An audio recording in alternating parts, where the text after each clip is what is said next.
It is Friday, April 28th, 2023, and welcome to episode 213 of Fault Lines, the National Security Institute's podcast that gets you quickly up to speed 3 times a week on the national security and foreign policy debates shaking up America.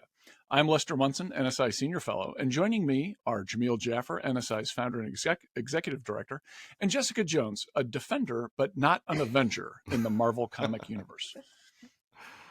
Today, we are talking about the meeting between President Biden and President of South Korea, Yoon Suk Yeol, which occurred at a official state visit this week. It was a state dinner Wednesday night in D.C.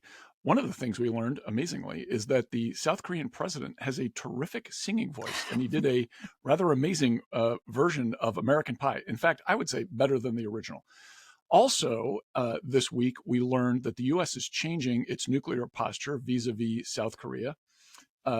Several things are happening. The U.S. is establishing a consultative mechanism with South Korea to discuss strategic questions in the event that there is nuclear hostilities with the North Korea, which of course has its own nuclear weapons program. South Korea does not have its own nuclear weapons program, but now South Korea and the United States will have greater discussions in the strategic area. Also, President Biden promised that U.S. submarines armed with nuclear missiles will be docking in South Korea. These steps are seen as a way to dissuade South Korea from pursuing its own nuclear weapons program. So we're talking about nuclear weapons. We're talking about the balance of power in the Indo-Pacific.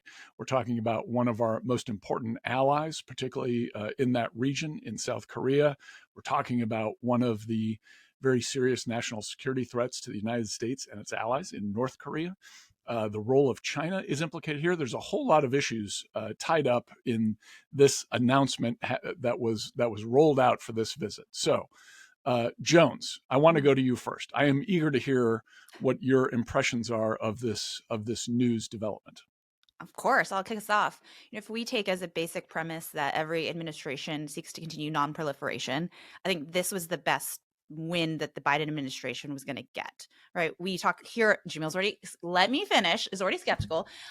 We talk here a lot on the show about the increasing rates of North Korean missile testing, right? The talk of the denuclearization of the peninsula is basically over. It hasn't worked. We don't use the same language. And so if I was South Korea, you add in the mix, you have a presidential election coming up. There's a lot of partisanship here in the States. You don't know if you're going to get unwavering support from the next administration. They're scared and they need more security assurances. And so, if they weren't going to get it from the Biden administration, they might have gone on their own route, right? And started, trying to go down the path of their own domestic nuclear program. And so I think this is the best the Biden administration could have gotten to delay more proliferation. Jamil, I'm eager to hear your views, but I want to ask you in this context, the Biden administration, I think, has a fairly nuanced approach to this very difficult question. I think we're taking some modest steps to be sure. Other steps could have been taken. We could have been talking about putting U.S. nuclear weapons, likely tactical, in South Korea, which was done as recently as the early 1990s. Hasn't happened for a while, but that we could go back to that position. Is this Biden administration approach better than what the last Republican administration did, which was turn off military exercises with South Korea and engage in very high-level, loving diplomacy with the dictator of Pyongyang?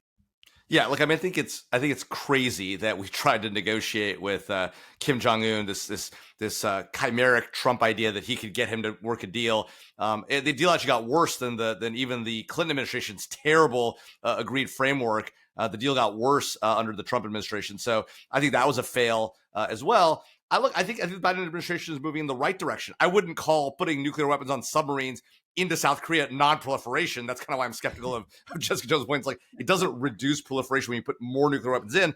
But frankly, I'm a believer at this point. Look, the Korean Peninsula is nuclearized, right? And I think we ought to re-nuclearize it by putting American weapons back into South Korea. That's going to give the South Koreans real assurance. That will prevent them from pursuing their own program. So while I think this is the right first step, I think until China gets its client state, North Korea, to completely give up its nuclear weapons program, something that's not likely to happen, but if anybody's going to be able to do it, it's the Chinese. We should re-nuclearize the Korean Peninsula and have our ally prepared to push back. The North Koreans have 30 to 40 nuclear weapons already, right? They have the ability to make 6 to 7 new nuclear weapons a year. Like, South Korea is under direct and immediate threat. We have nuclear weapons around the globe. We have it in Belgium, Germany, Italy, the Netherlands, Turkey. None of those places need nuclear weapons more than Korea, so we should put weapons back there. Jones, what do you think of this idea that adding more nuclear weapons to the situation on the Korean Peninsula will result in a better outcome? What's your impression of how North Korea and the Chinese, and for that matter, Russia, will react to Jamil's plan? I mean, I don't want to say that proliferation is going to lead to more stability and to more rational decisions by North Korea. I don't think that.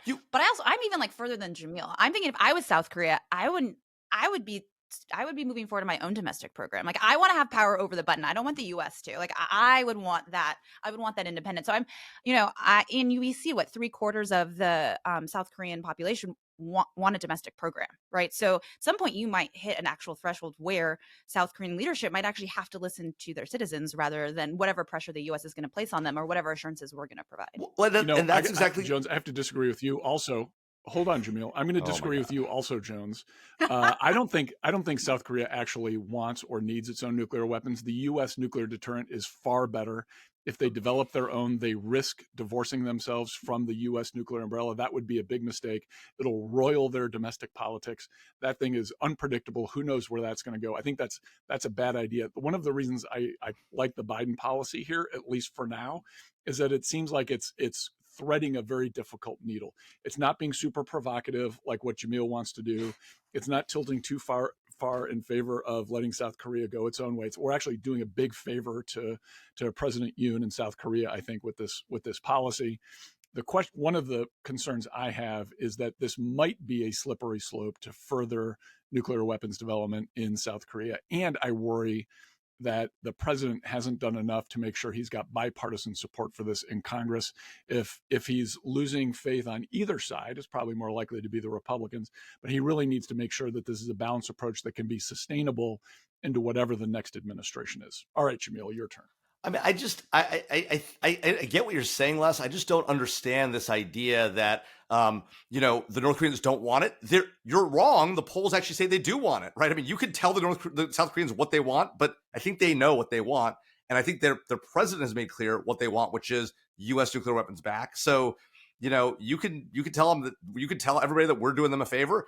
They think this is a step in the right direction, but it's not what they want. What they want is American nuclear weapons back on the peninsula. We should give them what they want.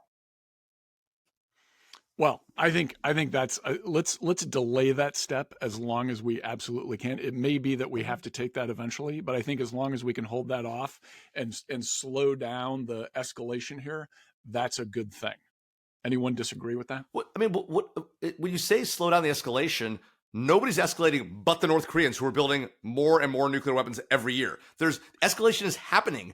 Are they going to go faster? Like, I don't understand what's the escalation. Are the Chinese going to, what's going to happen if we put nuclear weapons back in South Korea? Nothing's going to change. I do think it's going to continue the way it's gone thus far. I do think it's crazy to think that if we put nuclear weapons back in South Korea, that there'd be no reaction from the other side to that. What will they do? Very much seen as what will they do? I think that's what Les is saying. We don't know what the reaction is going to be, and it could be really catastrophic. But let's talk about it. What is that? What is that catastrophic reaction? What is it? To be determined in another podcast. That's a wrap. Thanks to Brooke Aga Khan and Rachel Domino from NSI and Claude Jennings for their help producing today's episode. Join us again on Monday for another episode of Fault Lines, the podcast that gets you smart fast on the national security debates shaking up America. And if you like what you heard, please rate, review, and subscribe wherever you get your podcasts. Also, Fault Lines is now up on this new app and website called YouTube. So if you want to see our smiling faces, check out the NSI page on YouTube.